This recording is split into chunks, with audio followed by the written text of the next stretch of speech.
Hi there, how are you doing, my people? My name is Fullness Martins, and what do I do here in Family Life Matters? We talk about everything family, we talk about everything marriage, and you're welcome to my channel. So today I have a juicy topic to discuss with us. This topic is mainly for family heads, family chiefs, village chiefs, community leaders. Yes, because there is a practice, a particular practice that has been in existence for long, and this has caused a lot of havoc to our younger generation, to our young men and our young women, and then we end up seeing them cohabiting. Why? It is because of this particular practice. And if you want to know more about this practice, stay tuned. Kindly click on the subscription button, click on the bell, and follow me. Let us dive into what we have today. Come on, my better people. When you see a young man, a young woman who are ready to get married, and then you see the young man, the girl taking the guy to the family for introduction, and the man is officially ready to get married. We meet the family heads, and then they are going for asking for the marriage list. And then I am pointing specifically to my state. So I'm from Akwa Ibom State.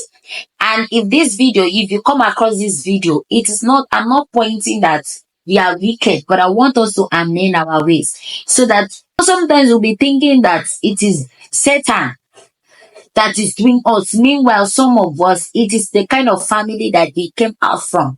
They want to use us as price tag to become rich overnight, which is not possible, because even after collecting the money that is in that price list, that marriage list, after eating it, drinking the dry gin and getting drunk, you end up being poor because it doesn't amount to anything, right? So this practice of having to give a man marriage list, what A4 paper pages of about 5 to 6. The bride price alone, the things you see, some demands like the son-in-law, the intending son-in-law having to build a house for them, the intending son-in-law having to buy them a car, buy them generator, what they never in their lifetime dreamt of having on their own.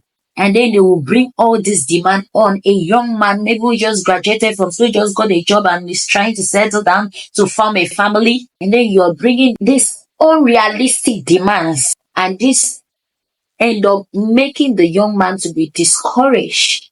And at the end, you end up seeing that these people end up cohabiting. They live together because it's love. They end up staying together.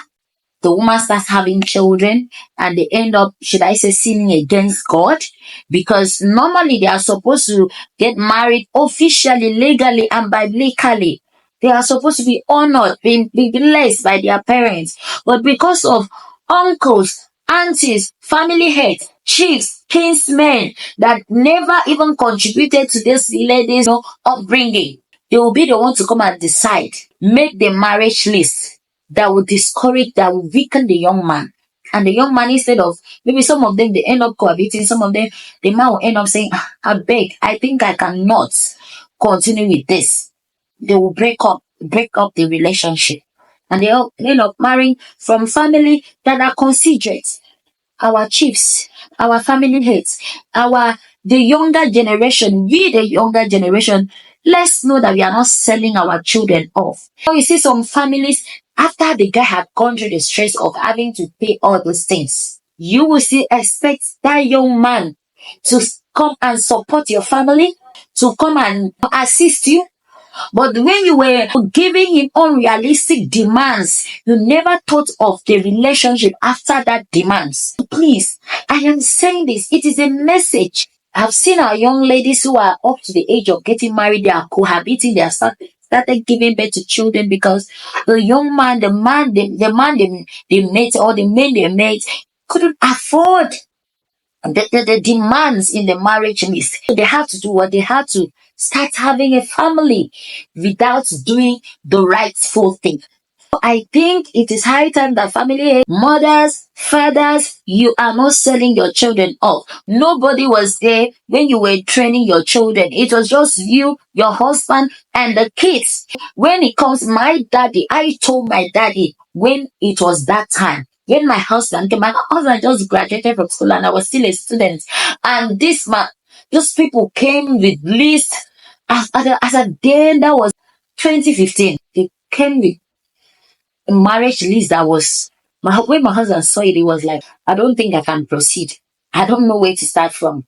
I had to go back to my parents and say, if I don't marry my husband, just forget about marriage in this life between that you have to come and sit as parents witnessing my marriage. This is the man I want to marry. And anything that you think you can do to ensure that this marriage holds, you should do it. You are not selling me off. My dad had to take the responsibility to let his siblings, to let his step brothers and sisters know that he is not selling his daughter off. There were some things, the marriage list that they gave to us, they had to slash it. We went for negotiation for about 3 times. My pastor as a day went, they did negotiations and everything was cut down. We converted everything to cash and we gave it to them. We bought the necessary basic relevant things that needs to be given then, and we convert the rest to cash. We gave it to them and that was sorted. The rest were just celebration, cooking. In fact, we intended doing an indoor traditional marriage, but thank God for my pastor then, everything became an outdoor traditional marriage. What am I trying to say? We should Parents, we should not place unnecessary demands on our intended son-in-laws. Let's do the right thing. Thank you so much. Till I come your way, I'll be continuing on this series and I'm going to be talking about men who intentionally bring a woman into their home without paying the other woman's bride price. What are the consequences in some culture? Kindly follow me for more updates and more videos such as this. God bless you till I come your way again. I remain Fullness Martins.